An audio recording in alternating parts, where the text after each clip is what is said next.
Welcome to Dateline Polk with news about your county government. I'm your host, Cristal Rolle. Today you'll learn about County Commission actions from the August 22nd board meeting. While the date to implement Polk County's new waste and recycling contract looms, its new haulers told the board Tuesday they will be ready for business by October 2nd, 2017. Representatives from FCC and Advanced Disposal provided presentations to give one last update to the board before business begins. The companies have formed their management teams, ordered equipment, established their offices, and created their routes for their trucks. The delivery of the new recycling carts began Monday and will continue to be delivered to customers. In the coming weeks, drivers will also begin to practice their routes. Good morning. Just give you a little update on where we're at with the preparations for the new county contract. We've secured our property. Our equipment is coming in as we speak. We are hiring employees. We got them all trained. The process of training is going on between now until the contract startup. And that training consists of OSHA training, route training, as well as going out to the residents' homes and the routing areas so they know where they're going to collect. We're currently in the process of delivering recycling bins to residents that have accepted their recycling bins for the new contract. So all in all, we'll be ready to go, and we're started to get everything finalized and in the process of getting ready to start the contract. Coming along quite well. We've got all of our people hired. We're about 4 people short from where our staff needs to be or wants to be, but we have everybody that we need to be and everybody that we've committed to. We've done all of our deliverables. We've turned in all of our deliverables, our plans for collection, our plans for routing and whatnot, and gotten good response. And so we're now focused on kind of the training issues and getting our people up to speed and to know the contract inside out so that we deliver the best possible service and customer care that we can. In other news, David Carter, chairman of the Stormwater Technical Advisory Committee, provided an overview of the committee's activities. This morning we gave a report to the Polk County Commission regarding the Polk Technical Advisory Committee advises the county on our stormwater management system. The report today was fairly positive. We've got 4 or 5 projects that we've got planned for the next year or two that some are receiving cooperative funding from the state and other local cities.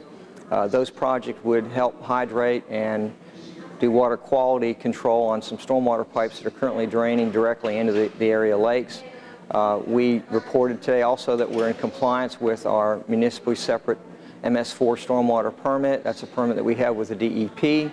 And we've received positive comments on our activities over the last year or two. A resolution designating the Wilfred Smith Center Computer Lab as the Mary E.S. Smith Education Room was adopted by the board.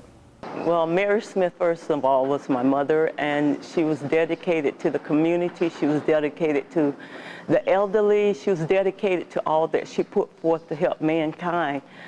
Even when she came up with the name Human Environment, linking people, there was a meaning to that in the community, whatever needed to be done, this was an agency that was set up to be able to work with not just the elderly. She's worked with the youth. She's worked with the community cleanup times. She's done a lot of things, and she was a person that loved people, a person that gave what she had to people. Even when she was liking, she would pull from somewhere to make sure that people were taken care of.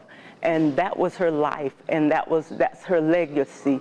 And we just thank the board today for just even giving a name in that building that she can be remembered and recognized as the great woman she was.